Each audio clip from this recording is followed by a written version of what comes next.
So when we start the communication with the people which is related to IT, so usually we used to have the words like front end and Backend. back end. So what is the front end? So any GUI. GUI stands for graphical user interface. Any graphical user interface is a front end. Okay. These are also called as client application. Best example for the GUI is the Notepad application. In the Notepad, I do have the file ribbon, edit, format. Again, I'm selecting the font option from the format. I'll be getting the GUI. So in this application, we have the labels, text controls, list boxes, combo box, and command buttons. I'm using this application, this GUI, to change the font style in the Notepad. I'm not able to store any kind of information here. This kind of the interfaces can be developed by any programming language. Here we do have so many programming languages like C, C++, Java, .NET.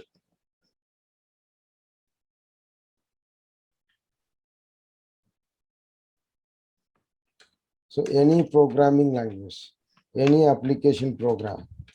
So any application program we use to develop the graphical user interface like C, C++, Java, .NET, Visual Basic, C Sharp, any programming language we use to developing the graphical user interface. Okay. Even people are perfect in developing the application part, we used to have the server to maintain the data. Kavya, are you getting my screen? Yeah, I am able to see your screen. Okay. So front end is any graphical user interface is a front end. That GUI can be developed by any programming language. Here we do have so many programming languages like C, C++, Java, .NET, Visual Basic, C Sharp, anything. Even people are perfect in developing the application part using any programming language. So end of the day, we require to have the server to maintain the data. The server application is backend. Like for example, here I'm trying to creating the email account in the Google or Yahoo or Ready. What we do generally, we used to give all the information in the text controls option button checkboxes. Finally, we click on the submit button. When we click on the submit button, all the information which are given, so is going to store into the server. Then only it is possible to log in into the page, composing the mails, right? So that environment look like this here. See, this is the, let us assume that this is the application part. Graphical user interface. So here I'm using this interface to enter the data, to fill the information.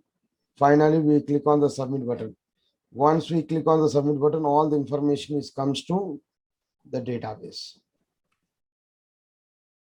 And whenever we require to represent something, I can fetching the data from the database and representing into graphical user interface. So for every client application, we require to have the server application. That server application is the backend. Any database is a backend tool. The purpose of database is storage and retrieving. Retrieving the sense fetching, getting back. In the database word, what is meant by data? Data in the sense, the collection of information or raw information about a particular object is called a data. Like X is the person. Here I'm collecting the information about the person called X. Next, I'm planning to meet him. Where should I meet? How to explain the things to X? How can I get the result from X? That planning, that sketch, that process is called as the database. In simple words, we say information gathering about a particular object is called a data, and processing of data is called as the database. For example, here I'm having some water in the bucket. To drill down some water from the bucket, to pull the water into the bucket, here I'm using the mug or bottle. This mug or bottle is a query. Query in the sense statement like insert or update or delete. For what? To access the data, to manipulate the data. This collection of data is called as the database. Another example. So here we are carrying the mobile. In the mobile, we have the contact details. If I want to get some particular number, here I'm searching for the contact number with the help of the first letter of the name. I used to write the select query to get the contact details. I used to write a query to add the contact details, modifying the contact details, removing the contact details. So this kind of the processing is called the database. In other words, in detail, the collection of interrelated data. What is meant by interrelated data? If I'm taking the employee information, in the employee information, we do have the employee number, employee name, job, salary, and department number. All are interrelated data elements. The collection of interrelated data and a set of programs. Set of programs, since I'm not writing any program like C, C++, Java.NET. Just I'm writing the queries like insert or update or delete. For what? For what? To access the data, to manipulate the data. This collection of data is called as the database. Purpose of database is storage and retrieving. Purpose of database is storage and retrieving. So far everything is clear, right, Kavya? Yeah, Here we do have everything the is two. clear. We do have the two kinds of the database packages called the DBMS and RDBMS. DBMS stands for the database management system. These are all helps to maintain the small scale data, to do some calculations, to analyzing the data.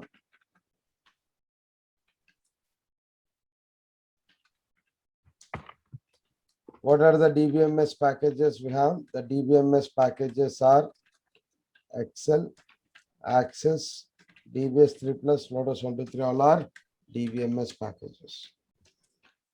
In any DBMS package, data will be stored in terms of files only, like Excel file, Access file, DBS file, like this. To maintain the huge amount of information, to organizing the data, to have the client server environment, two-tier architecture, then we go for RDBMS. RDBMS stands for Relational Database Management System. It's supposed to maintain medium to large scale data.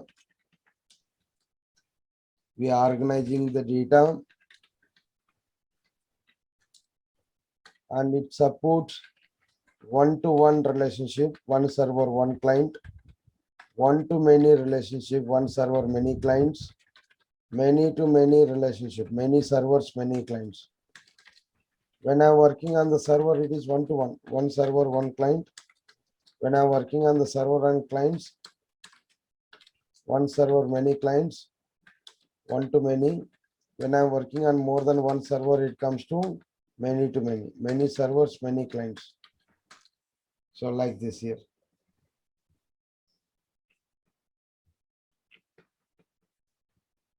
This is server and clients, client machines. This is also one server. These are the client machines. So only server, it is one-to-one. Server and clients, it is one-to-many. More than one server, it comes to many-to-many. Many servers, many clients. This kind of the client server environment is not there in the DBMS packages. Okay. So what are the RDBMS packages? Here we have like Oracle, SQL Server, MySQL, DB2, all are RDBMS packages. In any RDBMS package, data will be stored in terms of tables only.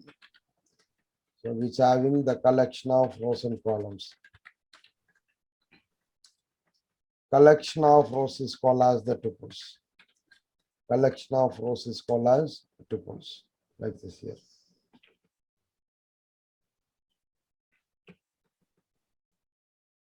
In any RDBMS package, the data will be stored in terms of the table only, which having the collection of rows and columns. Collection of rows is called as the tuples. Now, so here I'm trying to start with the SQL Server. Here I'm working with the SQL Server for what? To creating our own database and creating the database objects. This is called one database here. In this database, here I'm placing the objects like tables, views, synonyms. These are all the database objects. Friends, tables, views, synonyms, procedures, functions. These are all the database objects here. So to creating our own databases and creating the database objects, first of all, I should connect to the server. I should establish the connection to server. Then only it is possible to creating our own databases and creating the database objects and working with all the data. Friends, so to connecting to the server, so here we do have the two authentications here. The SQL Server is one of the RDBMS. The SQL Server owned by the Microsoft. So here, while connecting to the server, here we do have the two authentication modes.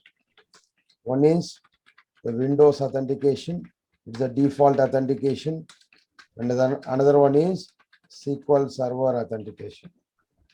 SQL Server authentication. So while connecting to the server, so here I should establish the connection to the server, then only it is possible to creating the databases and creating the database objects like tables, views, synonyms, procedures, functions, and triggers, and handling the data. Friends, otherwise, even if I open the SQL Server, the screen look like this here, empty. So here I'm trying to establish the connection to the server. Here we do have the two authentications. One is the Windows authentication, another one is SQL Server authentication. Windows authentication is the default authentication. Here, not required to give the username and password. When I'm connecting to the server using the Windows authentication, I do have the privilege to access entire system level information and server level settings. Whereas in SQL Server authentication, we require to give the username and password that all user accounts will be creating by the administrator. When I'm connecting to the server using the SQL Server authentication, we do have the privilege to access only the permitted data. Default authentication is the Windows authentication.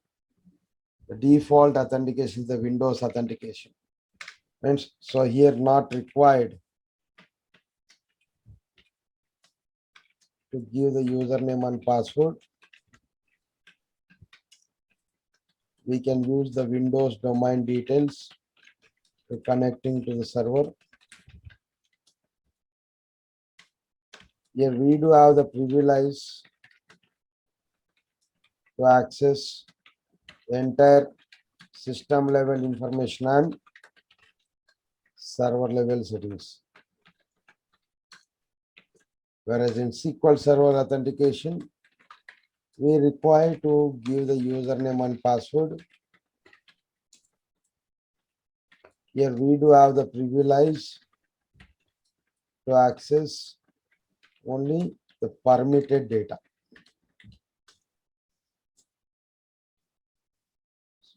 As I said, even we perfect in developing the application part using any programming language, we require to have any server, any one of the server to maintain the data, the database server. Not only for maintaining, whenever we require to represent something to the GUI. So here I'm fetching the data from the database. So all GUIs are all front-end tools are client application and back-end tools are server application. And in that process here I'm working with the SQL Server. SQL Server is one of the RDBMS, SQL Server owned by the Microsoft. Here I'm trying to establish the connection to the server. In that process here we do have the two authentications. One is the Windows authentication. The another one is the SQL Server authentication. Windows authentication is the default authentication. You are not required to give the username and password. The SQL Server authentication required to give the credentials. Those credentials can be created by the administrator.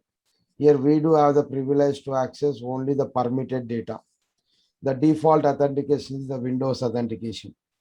After selecting the authentication, here I am selecting the server type. The default server type is showing the database engine. It helps to creating our own databases and creating the database objects like tables, views, synonyms, and working with all the data. The rest of the server types is analysis services to build the data warehouse concept, to analyzing the historical information, and reporting services, generating the reports to end user. What we have the information in the database, that information I'm representing into graphical user interface. Integration services, importing and exporting the data from the other sources. Like in the Excel, I do have some information, not only Excel, in the Excel text file, CSV file, anything. So here I'm moving the data from the Excel to SQL, SQL to Excel. So importing and exporting, or in simple words, I can say transforming the data from the other sources. The default server type, it is the database engine, and default authentication is the Windows authentication. Friends, here different server types here we have. One is the database engine. It helps to creating the databases and creating the database objects and working with all the data. Analysis services to build the data warehouse concept, to analyzing the historical information. Integration services. Integration services, importing and exporting the data from the other sources. In simple words, we say transforming the data from the other sources. And reporting services, so generating the reports to end user. To work on these services, here I do have the tools. The tools are SQL Server Management Studio, which helps to working with database engine services. Business Intelligence Development Studio,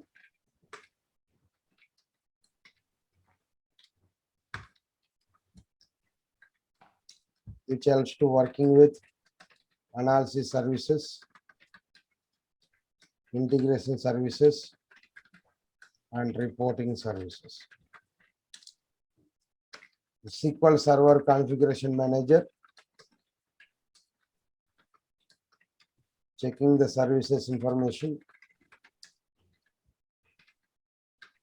Performance tools is SQL Server Profiler and DTA, Database Engine Tuning Advisor. Of course, most probably we used to work with the SQL Server Management Studio. Go to Start button, all programs, select Microsoft SQL Server, then SQL Server Management Studio. Here itself, I'm selecting the Windows authentication. and server type is the database engine. So here I'm connecting to the server. I'm connecting to the server here. So for this one here, I'm using the Windows authentication to connecting to what? So database engine services, to creating our own databases and creating the database objects and working with all the data. In the management studio itself, here I'm selecting the Windows authentication and database engine services, then click on the connect.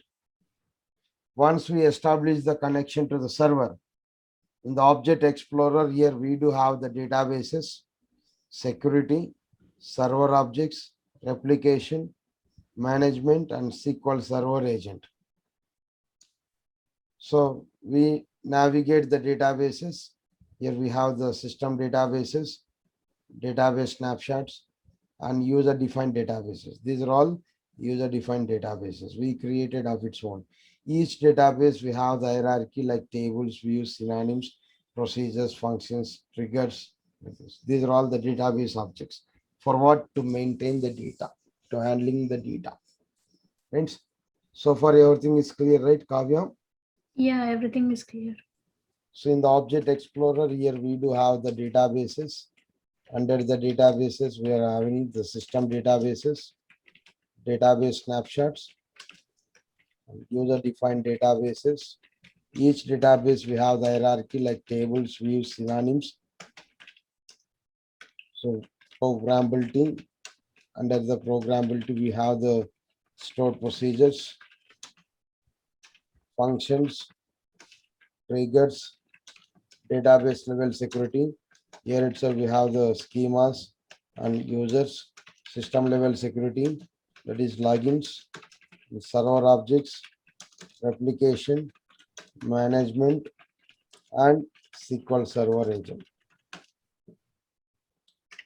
System databases will get loaded automatically when we install the SQL Server into the machine. The system databases helps to working on system level information and server level settings. Where system databases are master, it helps to creating the logins and working with all the server level settings. And model database helps to working on the templates. Once we create the new database, then model database will get filled automatically. MSDB database so helps to working on automation jobs like backup, restores, maintenance plans. TempDB database helps to working on temporary databases.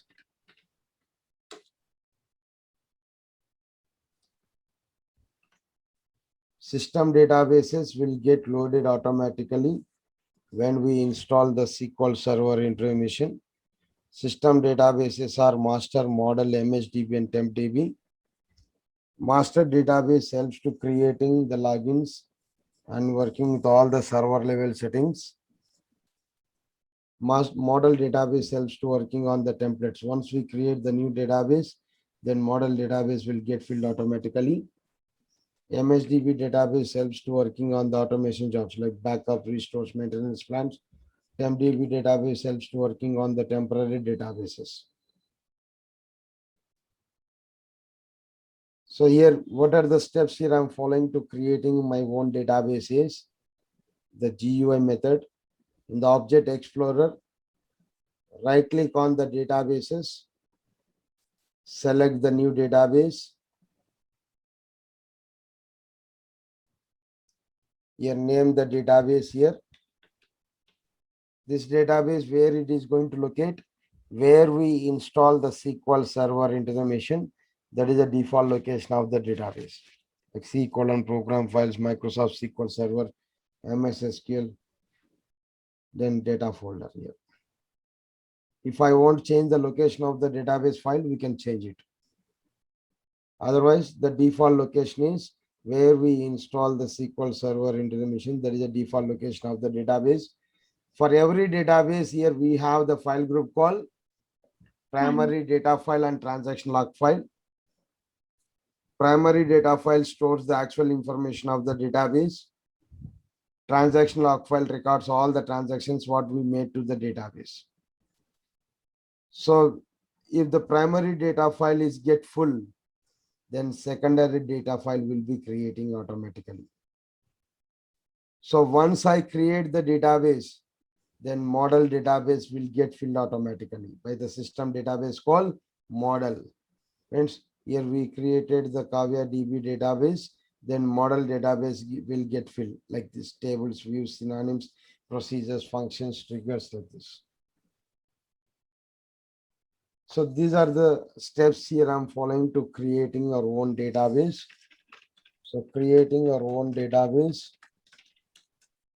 connect to the database engine. Friends, then in the Object Explorer,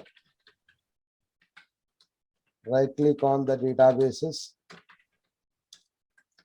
then select the new database, then name the database, then click on the OK button. For every database here, I do have the file group called primary data file and log file. and log file. So primary data file .mdf is an extension for the primary data file. If the primary data file is get full, then secondary data file will be creating .ndf. New data file is an extension for secondary data file. And transaction log file records all the transactions what we made to the database. .ldf log data file is an extension for transaction log file. Here I can use the language called SQL. SQL stands for Structured Query Language.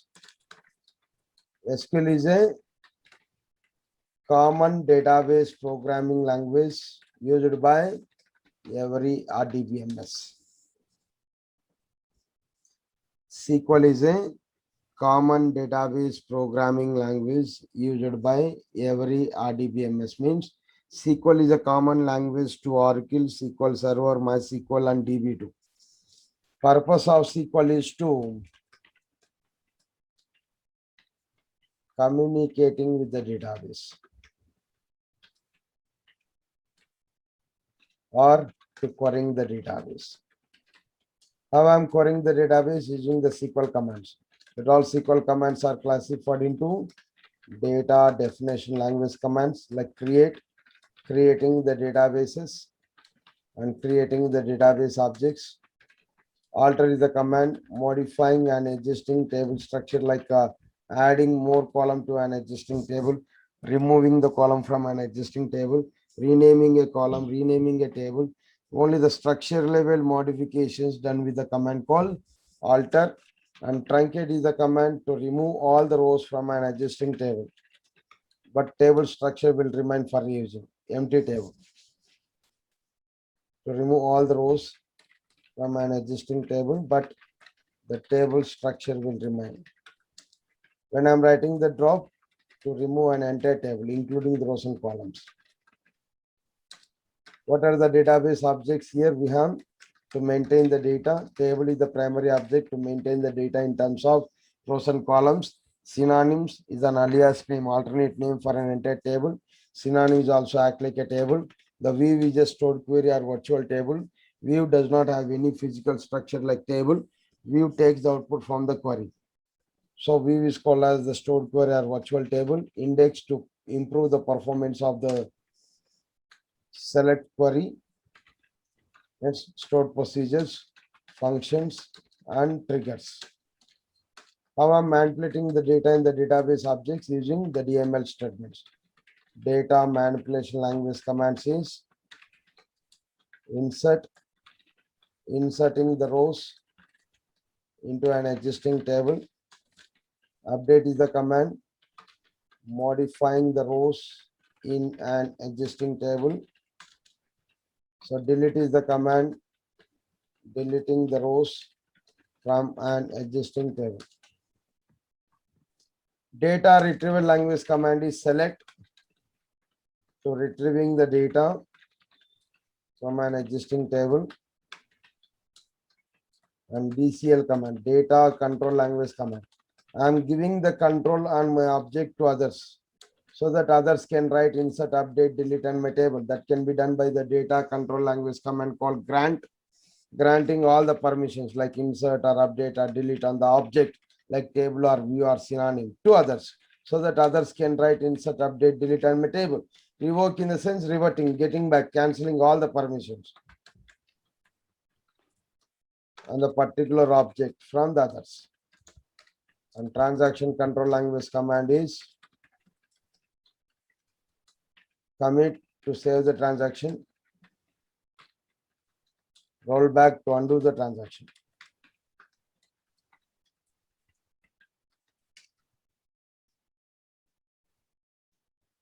Apart from this, so here we practice the select statement with the operators, functions, trigger, so functions, clauses, means select statement practicing on more than one table to fetching the data spread across the tables. So here, everything, each and every point is clear, Kavya. So any doubts so far? No, so far I understood everything. So here we will practice more into select statement. Then select statement, so practicing with alias name to hide the actual name of the column in a table only at the time of the data retrieving. Distinct class to display the distinct values. Inner join, outer join. So I'll list out all the things. Operators, what are the operators here? We have the concatenation operators plus sign, friends, and arithmetic operators. So plus, minus, multiplication, division, and relational operators. So like less than, greater than, less than, greater than, equal to, not equal to. Logical operators to write more than one condition at a time. Logical and or not and comparison operators like in, any, all, between and operator, like operator. Then we'll practice the functions. So with the select statement, that is string functions. String functions are char index, string functions, date functions, aggregate functions,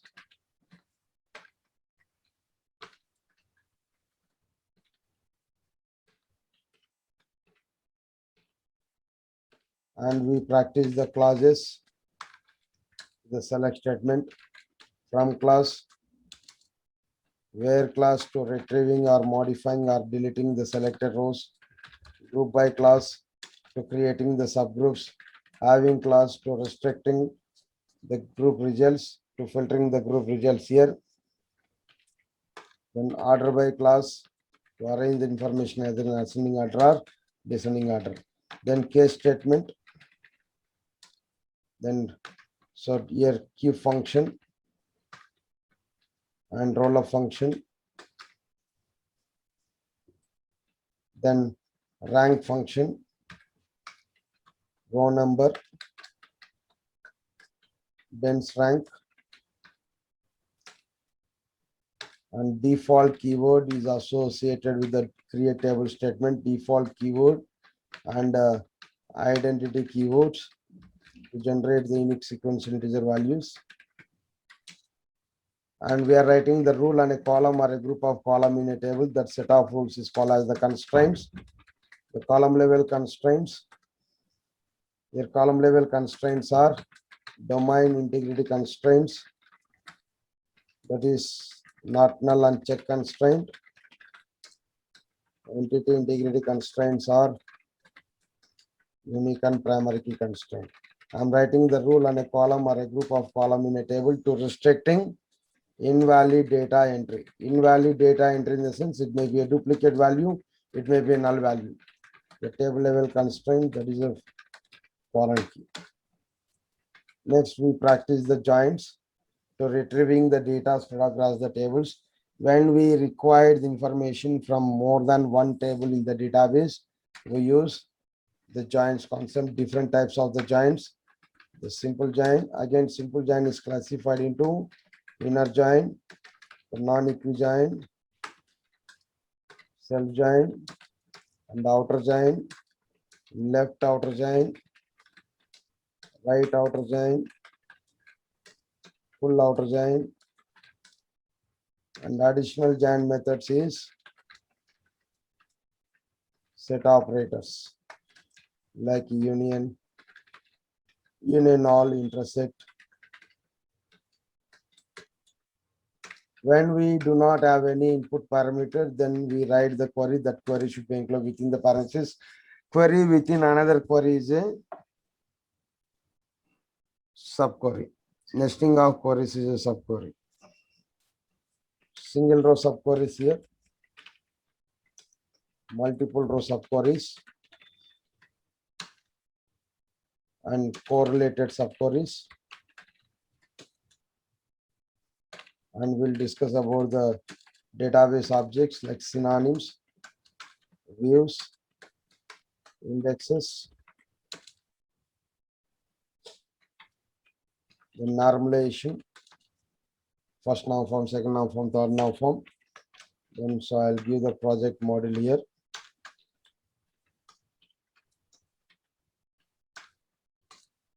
Then we'll start with the programmability. The programmability fundamentals, programming fundamentals, exceptions, cursors, stored procedures, user defined functions, triggers, trigger on the table, trigger on the view,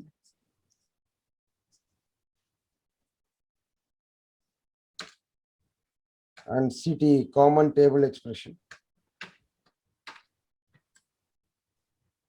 Oops. The common table expression, recursive, non-recursive, recursive CTE, non-recursive CTE,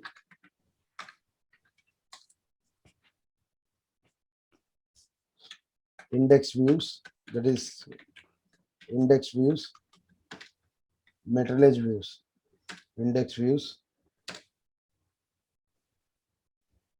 and we'll discuss about the performance tuning of the query and stored procedure.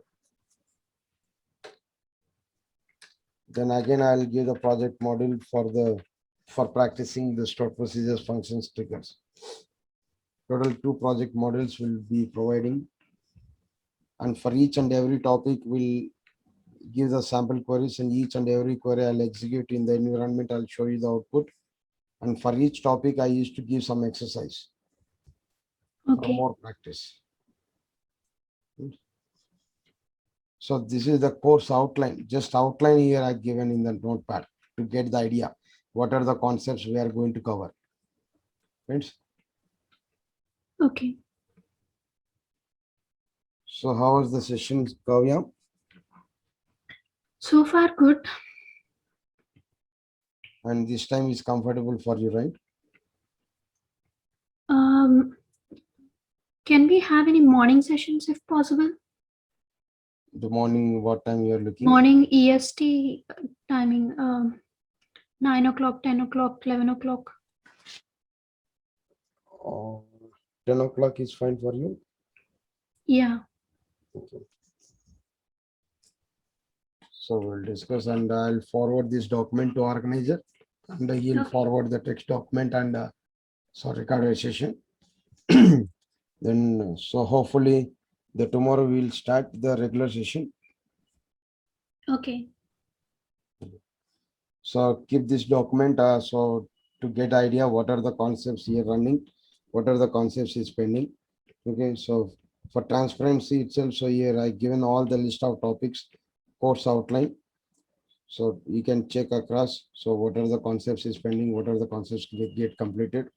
And as I said, so you can check across so for each and every topic whether I'm giving the exercise or not. Friends, and you can discuss with me so any doubts so in the given exercise. Okay, I'll give the solution for run the solutions. Okay. Okay. So thanks for giving the time. So Kavya, so hopefully, so see you tomorrow for regular session. Okay. Okay. One more question. Um, how much time will be the each session? So here The duration of per each day, so 1 hour session is there. Based on the sometimes it will be so 1 hour, 1 hour 20 minutes, 1.5 hours. So and total course duration, so it will be taking the 4 weeks time. okay. Okay. And if you are ready to take the session on Saturday, then we'll conduct the Monday to Saturday. So otherwise, so as per your feasibility, so Monday to Friday or Monday to Saturday. Okay, Okay. it's clear. Yes. I'll contact the person who is in charge with this. Okay, And I'll just let them know. sure. Okay, see you. See you. Thank you.